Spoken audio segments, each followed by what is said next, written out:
ketika rahmat lebih tinggi dari balas dendam.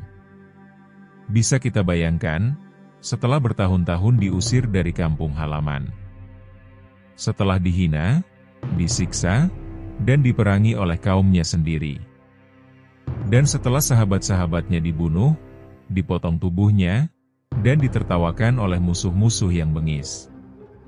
Seorang pemimpin kembali, bukan dengan api dendam, tetapi dengan cahaya pengampunan.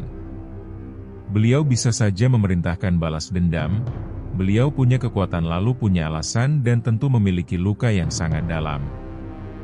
Tapi yang ia pilih adalah rahmat. Inilah ajaran yang diwariskan oleh Rasulullah, bahwa kekuatan sejati bukan terletak pada pedang, tapi pada kemampuan memaafkan ketika kita mampu membalas. Islam bukan hanya agama yang mengatur hukuman, tapi juga agama yang mengajarkan kapan hukuman dihentikan, kapan ampunan diberi, dan kapan luka disembuhkan dengan maaf. Dalam sejarah Islam, kita temukan kisah-kisah menakjubkan, tentang musuh yang berubah menjadi saudara, tentang pembunuh yang dimaafkan, tentang mereka yang dulunya menumpahkan darah, lalu dirangkul dengan doa, diberikan abolisi dan amnesti. Di video ini, kita akan menyelami bagaimana Islam mengajarkan abolisi dan amnesti dalam bentuk yang bukan hanya legal, tetapi juga menyentuh hati dan menggetarkan jiwa. Mari kita buka perjumpaan kita dengan mengucapkan ayatul basmalah. Bismillah.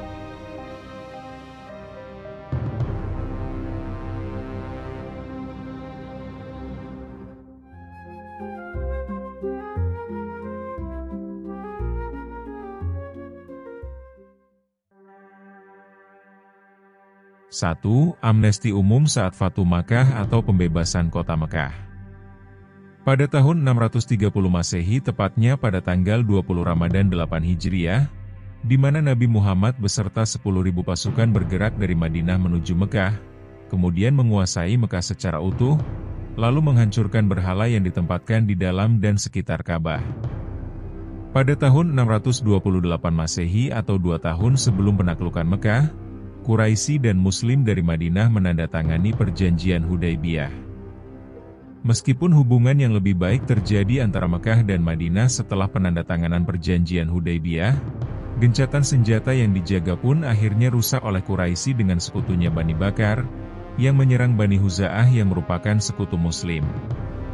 Pada saat itu musyrikin Quraisy ikut membantu Bani Bakar, padahal berdasarkan kesepakatan damai dalam perjanjian tersebut, Bani Huza'ah yang telah bergabung ikut dengan Nabi Muhammad dan saat sejumlah dari mereka telah memeluk Islam, mereka diserang dan diganggu oleh Quraisy dengan sekutunya Bani Bakar yang telah menjadi bagian musyrikin Quraisy. Utusan Huza'ah pun datang meminta bantuan Muhammad di Madinah. Abu Sufyan sebagai kepala suku Quraisy di Mekah saat itu, pergi ke Madinah untuk memperbaiki perjanjian yang telah dirusak, tetapi Nabi Muhammad menolaknya.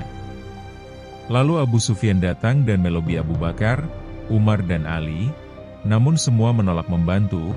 Abu Sufyan pun pulang dengan tangan kosong. Setelah kejadian itu Rasulullah berencana untuk menaklukkan Mekah.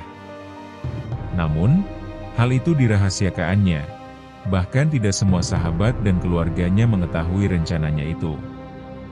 Intelijen Muslim pun diaktifkan untuk melakukan patroli dan pemantauan di pinggir kota Madinah untuk mencegah adanya informasi penaklukan itu sampai ke Mekah. Saat Hatib bin Abi Balta'ah yang mengirimkan surat rahasia melalui budaknya untuk memberitahukan keluarganya di Mekah agar mengungsi. Hal itu diketahui dan dicegat oleh Ali dan Zubair atas perintah Muhammad sehingga informasi itu pun tidak bocor. Dan akhirnya 10.000 orang pasukan Muslim berangkat menuju Mekah. Adapun pasukan ini terdiri dari Bani Ghifari 400 orang, Bani Aslam 400 orang, Muzainah 1.003 orang, Bani Sulaim 700 orang, dan Juhainah 1.400 orang. Sisanya campuran dari suku Quraisy, kaum Ansor, dan sekutu mereka, serta kabilah Arab lainnya, seperti Bani Tamim, Qais, dan Asad. Abu Sufyan sebagai kepala suku Quraisy yang mengetahui kehadiran Nabi Muhammad berusaha mencegat kedatangan Nabi dan pasukannya di pinggiran kota Mekah. Namun, itu tidak lagi bisa membendung pasukan Muslim. Setelah itu para tokoh Quraisy pun memeluk Islam, seperti Mar Az-Zahran yang dibantu Ummu Salamah, dan diikuti oleh Abu Sufyan bersama Hakim bin Hizam yang juga menyatakan keislamannya. Pada saat pasukan Muslimin yang dipimpin oleh Nabi Muhammad sampai di kota Mekah, Nabi berkata dengan penuh ketenangan namun tegas, "Barang siapa yang memasuki rumah Abu Sufyan, maka aman dirinya terjamin. Siapa yang memasuki Masjidil Haram, maka keamanan dirinya terjamin." Saat Abu Sufyan dan Hakim kembali ke Mekah, Muhammad mengutus Zubair mengikuti dari belakang dan menancapkan panji di puncak tertinggi di daratan Mekah. Setelah bertahun-tahun umat Islam diusir, disiksa, dan diperangi oleh Quraisy Mekah, akhirnya Rasulullah kembali ke kota kelahirannya dengan pasukan besar. Banyak yang menduga akan terjadi pembalasan besar-besaran. Namun justru yang terjadi adalah pengampunan massal atau amnesti. Nabi Muhammad bermurah hati kepada pihak Mekah, dengan memaafkan semua musuh-musuhnya namun tetap memerintahkan untuk menghancurkan berhala di sekitar dan di dalam Ka'bah. Rasulullah berseru, "Hari ini adalah hari kasih sayang, bukan hari pembalasan." Hadis riwayat Ibnu Ishaq dan Al-Baihaqi. Dan beliau berkata kepada kaum Quraisy, "Pergilah kalian, karena kalian semua bebas." Sirah Ibnu Hisham. Rasulullah menghapus hukuman terhadap para penentang Islam, pembunuh sahabat-sahabatnya, dan orang-orang yang memerangi Islam bertahun-tahun. Ini adalah amnesti dan abolisi besar-besaran, tanpa syarat, tanpa balas dendam.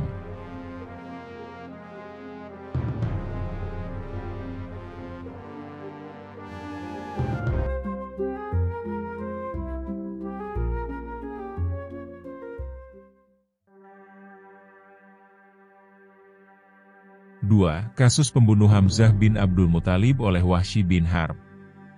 Kematian paman Nabi Muhammad yang bernama Hamzah bin Abdul Muthalib membuat sang Nabi sangat terpukul. Bahkan dalam sebuah riwayat dikatakan Nabi Muhammad menangis ketika melihat jasad pamannya Hamzah. Seorang penduduk Habsyah bernama Wahsy bin Harblah yang membunuh Hamzah dengan melemparkan tombaknya dan mengenai dada paman Nabi itu. Ketika Hamzah menghabisi musuh-musuhnya, Wahsy bersembunyi. Dan saat paman Nabi lengah, dilemparlah tombak ke arahnya. Tombak itu lantas mengenai bagian bawah perut Hamzah hingga menembusnya. Seketika Hamzah tersungkur tak berdaya. Setelahnya, Wahsy kembali untuk mengambil senjatanya dan bergabung dengan pasukan perang lainnya. Sementara jasad Hamzah dikoyak dadanya dan dicabik-cabik oleh Hindun binti Utbah. Bahkan bagian hati Hamzah dikunyah mentah olehnya. Namun tidak berlangsung lama, berkat hidayah dari Allah Subhanahu wa Ta'ala, Wahsy datang kepada Nabi Muhammad untuk bertobat atas apa yang pernah ia perbuat. Wahsy berkata, "Wahai Muhammad, bagaimana engkau akan mengajakku masuk Islam sedangkan engkau sendiri pernah berkata bahwa seorang pembunuh, musyrik dan pezina telah terjatuh ke dalam dosa dan akan menerima azab yang berlipat ganda serta kekal di neraka dalam keadaan hina. Sedangkan semua itu telah aku lakukan. Apakah menurutmu ada sedikit keringanan bagiku atas dosa-dosaku itu?" Sebagai jawaban atas pertanyaan Wahsy, turunlah surat Al-Furqan ayat 70. Artinya, kecuali orang-orang yang bertaubat, beriman dan mengerjakan amal saleh, maka itu kejahatan mereka diganti Allah dengan kebajikan. Dan adalah Allah Maha Pengampun lagi Maha Penyayang. Mendengar firman Allah itu, Wahsy kembali bertanya kepada Rasulullah, "Wahai Muhammad, persyaratan ini, taubat dan beriman serta beramal saleh, amat berat, tidak mungkin aku dapat memenuhinya." Keberatan Wahsy ini kemudian menjadi sebab turunnya ayat lain, yaitu surat Az-Zumar ayat 53. Artinya, katakanlah Nabi Muhammad, "Wahai hamba-hambaku yang melampaui batas dengan menzalimi dirinya sendiri, janganlah berputus asa dari rahmat Allah. Sesungguhnya Allah mengampuni dosa semuanya. Sesungguhnya Dialah yang Maha Pengampun lagi Maha Penyayang." Setelah ayat itu turun, Wahsy kemudian menjawab bahwa ia sanggup dan kemudian masuk Islam. Ia sungguh menyesali dosa-dosa yang ia perbuat sebelum memeluk Islam. Nabi menerima taubatnya, Walaupun secara pribadi beliau tetap merasa sedih, kemudian beliau pun berkata, "Bisakah engkau jangan menampakkan wajahmu di hadapanku? Ini bukan hukuman, tapi ekspresi perasaan manusiawi." Nabi tetap tidak menghukumnya, dan kemudian Wahsy berjasa membunuh Nabi palsu Musailamah al-Kadzdzab.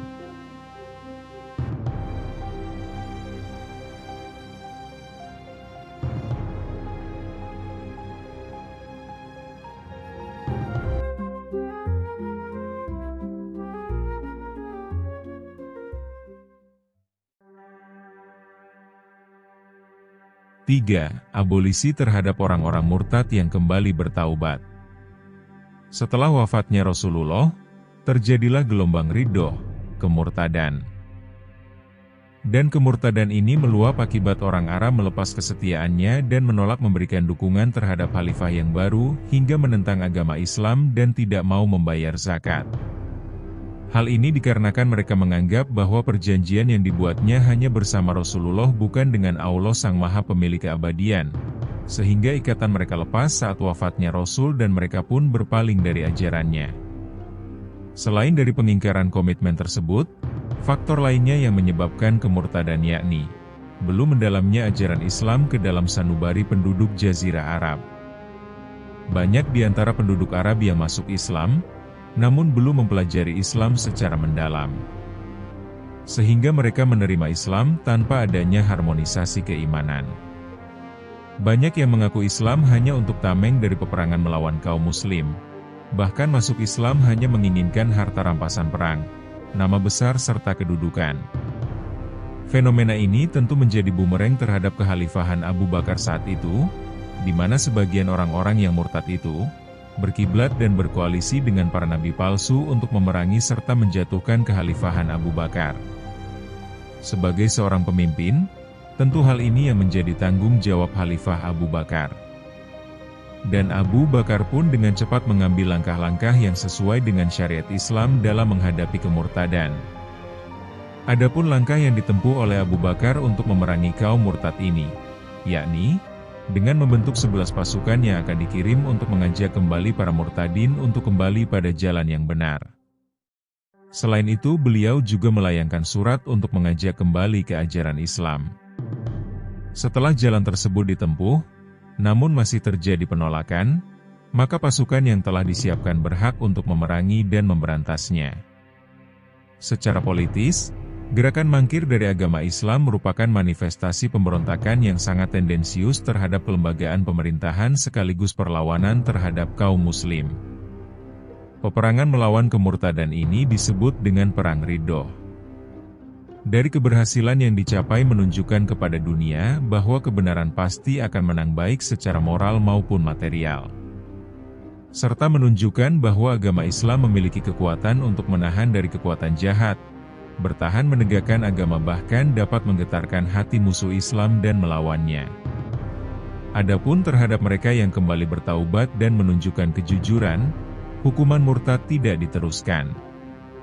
Ini menunjukkan prinsip Islam bahwa taubat bisa menghapus hukuman, dan dalam situasi tertentu, amnesti dapat diberlakukan untuk menjaga keutuhan umat. 4 Kisah Tawanan Perang Badar. Tahun 2 Hijrah atau 624 Masehi yang terjadi di Lembah Badar, 150 km dari Madinah. Malam itu, langit Badar masih menyisakan bau darah dan debu. Perang pertama antara umat Islam dan kaum Quraisy baru saja berakhir. Pasukan kecil berjumlah 313 orang yang sebagian hanya membawa pedang usang dan perisai seadanya, mereka berhasil mengalahkan pasukan Quraisy yang jumlahnya 3 kali lipat. Di antara hasil kemenangan itu, 70 orang Quraisy tewas dan 70 lainnya menjadi tawanan. Tawanan-tawanan ini bukan orang biasa, mereka adalah pembesar Quraisy, orang-orang yang pernah menyiksa kaum muslimin, mengusir Nabi dan merampas harta mereka di Mekah. Setelah kembali ke Madinah, Rasulullah mengumpulkan para sahabat untuk bermusyawarah terkait apa yang harus dilakukan terhadap para tawanan. Umar bin Khattab berdiri dan berkata dengan tegas, "Wahai Rasulullah, mereka adalah para pembesar kekufuran dan penjahat besar. Menurutku, bunuh saja mereka, agar kekuatan Quraisy hancur. Sementara Abu Bakar yang dikenal lembut berkata, "Wahai Rasul, mereka adalah kaum kita sendiri, keluarga dan kerabat kita. Menurutku, bebaskan mereka dengan tebusan harta, agar kita punya modal untuk menambah kekuatan kita." Rasulullah pun mendengarkan dengan tenang dan beliau pun merenung. Samapi akhirnya memilih usulan yang dikemukakan oleh Abu Bakar. Tawanan pun dibebaskan dengan tebusan, atau dengan syarat mengajarkan membaca dan menulis bagi anak-anak Madinah, bagi yang tak mampu membayar. Keputusan ini tentu mengejutkan dunia Arab saat itu. Karena biasanya, tawanan perang di masa itu akan dibunuh, dijadikan budak atau diperas hingga miskin. Tapi, Rasulullah lebih memilih pendekatan pendidikan bagi tawanan miskin tapi terpelajar. Beliau memberi syarat, bagi setiap tawanan mengajarkan 10 anak muslim membaca dan menulis, maka ia bebas tanpa tebusan uang. Inilah pertama kalinya dalam sejarah Arab, tawanan dibebaskan bukan dengan darah, tapi dengan ilmu. Penghapusan kebiasaan kejam terhadap tawanan perang. Dan Islam mengajarkan bahwa musuh bisa menjadi guru bila diberi kesempatan. Selain itu, keputusan ini juga memperkuat peradaban ilmu di Madinah. Meskipun mereka adalah musuh, hak untuk hidup dan mendapatkan kesempatan kedua tetap diberikan. Allah kemudian menurunkan ayat yang mengingatkan Rasulullah bahwa dalam beberapa kondisi, pembebasan tawanan harus diimbangi dengan pertimbangan perang di masa depan. Tidak patut bagi seorang nabi mempunyai tawanan sebelum ia dapat melumpuhkan musuhnya di bumi. Quran Surat Al-Anfal ayat 67. Ayat ini bukan menegur secara keras, tapi menjadi pedoman strategi untuk masa-masa yang akan datang. Kisah ini menunjukkan bahwa abolisi dan amnesti dalam Islam bukan sekadar penghapusan hukuman, tapi disertai arah pembinaan dan pendidikan. Rasulullah tidak hanya membebaskan, tapi memberi jalan agar bekas musuh bisa menjadi bagian dari kemajuan umat. Wallahu a'lam bishawab. Demikianlah pembahasan kita kali ini, semoga dapat bermanfaat bagi kita semua, dan dapat menambah ketakwaan kita kepada Allah Ta'ala. Mari kita tutup dengan mengucapkan ayatul hamdalah. Alhamdulillah.